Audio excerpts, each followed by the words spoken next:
इतिहास साक्षी है कि पुण्य भूमि भारत की गाथा, भारत की अस्मिता, गौरव और राष्ट्रीय स्वाभिमान के लिए विदेशी आक्रांताओं से संघर्ष की महान गाथा है। बर्बर आक्रांताओं ने भारत की आत्मा पर चोट करने और भारत का अपमान करने के लिए हमारी संस्कृति और आस्था के केंद्रों को उद्ध्वस्त किया। सोमनाथ, काशी, मथुरा और अयोध्या के मंदिरों का तोड़ा जाना आज भी भारत की स्मृतियों में जीवित है।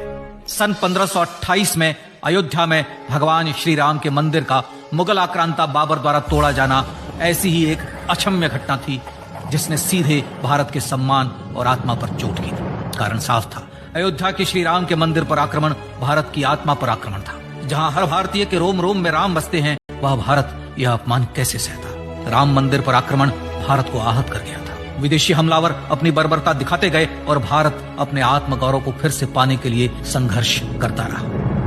भारत रामलला के जन्म स्थान पर बाबर के नाम पर बने एक ढांचे को देखता और उसे हटाने का संकल्प लेकर शक्ति संजोया करता।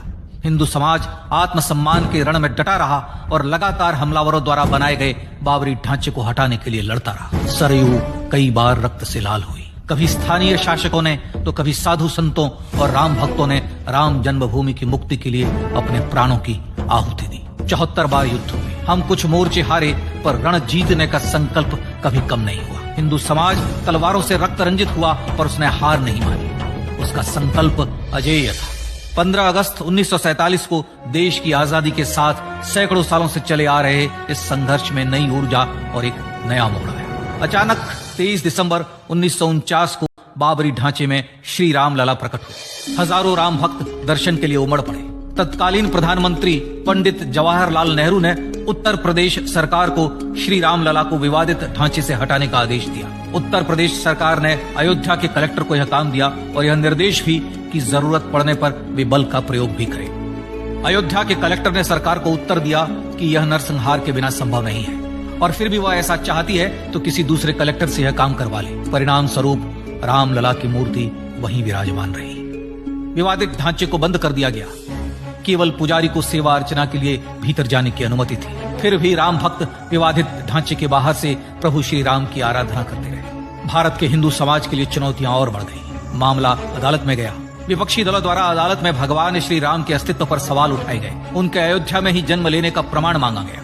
भारत का जनमानस अब आहत हो उठा था। आजाद भारत में भी हिंदू समाज को अपनी आस्था और श्रद्धा के संघर्ष करना पड़ रहा था।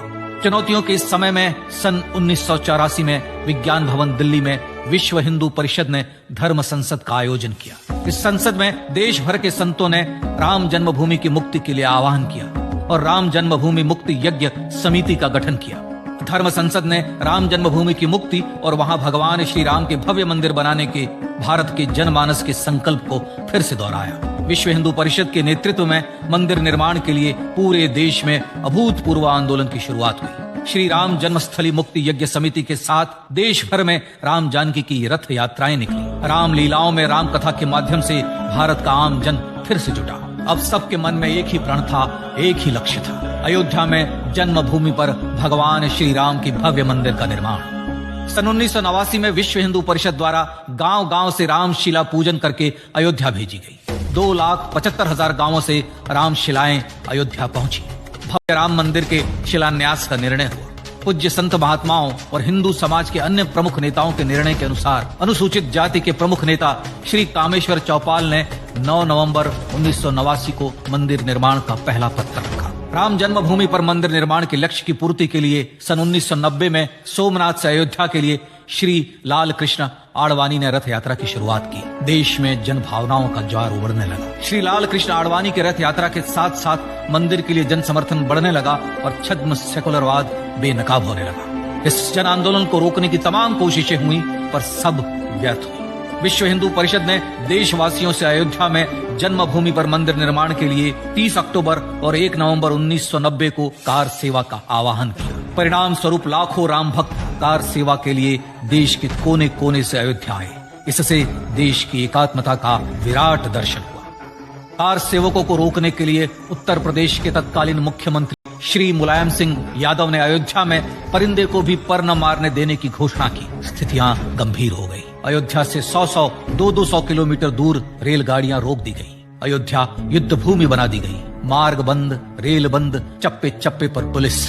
अयोध्या सैनिक छावनी में बदल गई। राम नाम पर ऐसी पाबंदी कि अर्थी ले जा रहे लोगों तक को रोका गया, क्योंकि वे राम नाम सत्य कह रहे थे। लेकिन सैकड़ों किलोमीटर की यात्रा कर कार सेवक अयोध्या पहुंचने लगे। राम के गीत गाते, होठों पर हंसी और पांव में छाले लिए राम काज के लिए राम भक्त देश विदेश से अयोध्या पहुंच गए। कार सेवकों पर गोलियां चली, अनेक कार सेवक शहीद हुए। आजाद भारत में जन्मभूमि पर राम मंदिर के लिए कार सेवकों ने फिर एक बार अपना बलिदान दिया, पर कार सेवकों ने विवादित ढांचे पर भगवा फहरा ही दिया और इस तरह कार सेवा सफल हुई। श्री राम जन्मभूमि आंदोलन ने भारत की सुप्त आत्मा को झकझोर कर जगा दिया। विश्व हिंदू परिषद ने फिर एक बार 6 दिसंबर 1992 को कार सेवा का आह्वान किया।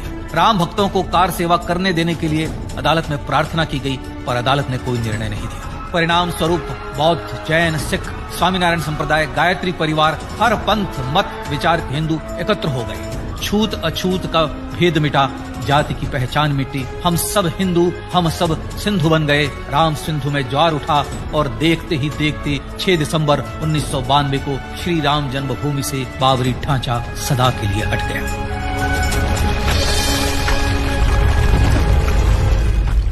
यह क्षण शौर्य, न्याय और सत्यमेव जयते का क्षण था। यह तो धर्मस्ततो जय का क्षण था, पर संघर्ष की गाथा यहां जाकर भी नहीं रुकी। छद्म सेकुलरवादियों द्वारा भारत और भगवान श्री राम के इतिहास को झुठलाने के लिए अदालतों में चुनौतियों का सिलसिला चलता रहा, जो 1950 से चल रहा था। हिंदू सीखचों के बीच गुजरते हुए भगवान श्री राम का दर्शन करने के लिए विवश थे। यह स्थिति थी आजाद भारत में श्री राम और राम भक्तों की, पर सत्य को तो जीतना ही था। आखिरकार देश के सर्वोच्च न्यायालय के 5 जजों की खंडपीठ ने 9 नवंबर 2019 को ऐतिहासिक निर्णय दिया और यह कहा कि अयोध्या जन्मभूमि परिसर की पूरी 67 एकड़ भूमि रामलला की, और न्यायालय ने भारत सरकार को जन्मभूमि पर मंदिर बनाने के लिए एक ट्रस्ट बनाने का आदेश दिया। सर्वोच्च न्यायालय के आदेश के अनुसार भारत सरकार ने 5 फरवरी 2020 को श्री राम जन्मभूमि तीर्थ क्षेत्र नाम के ट्रस्ट का गठन किया और राम जन्मभूमि न्यास की भूमि जो सरकार द्वारा अधिग्रहित की गई थी, उसे ही नवनिर्मित न्यास को वापस दे दिया गया। 5 अगस्त 2020 को भारत के प्रधानमंत्री श्री नरेंद्र मोदी ने श्री राम जन्मभूमि तीर्थ क्षेत्र के अध्यक्ष पूज्य महंत नृत्य गोपाल दास, राष्ट्रीय स्वयंसेवक संघ के पूज्य सरसंघ चालक डॉक्टर मोहन भागवत एवं उत्तर प्रदेश के मुख्यमंत्री श्री योगी आदित्यनाथ की उपस्थिति में श्री राम जन्मभूमि पर भगवान श्री राम के भव्य मंदिर के लिए भूमि पूजन कर निर्माण कार्य का शुभारंभ किया। इस तरह लगभग 500 वर्षों से राम जन्मभूमि की मुक्ति के संघर्ष का पटाक्षेप हुआ।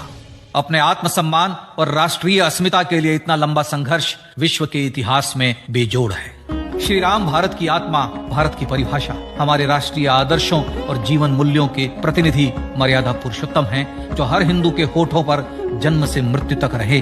बस यही हर हृदय में प्रार्थना होती है। राम भारतीय राष्ट्रीय स्वाभिमान और आसेतु हिमालय से समुद्र पर्यंत तक जन जन को एकात्मता के बंधन में बांधने वाले रक्षा सूत्र है। अयोध्या स्थित श्री राम जन्मभूमि पर बाबर का हमला वास्तव में भारत के स्वाभिमान और राष्ट्रीयता पर हमला था। प्रधानमंत्री श्री नरेंद्र मोदी द्वारा श्री राम जन्मभूमि पर राम मंदिर का पुनः निर्माण न केवल बाबरी मानसिकता का प्रभाव है, बल्कि संपन्न, सुखी, सुसंस्कृत, सर्वशक्ति संपन्न स्वराष्ट्र का सूर्योदय भी।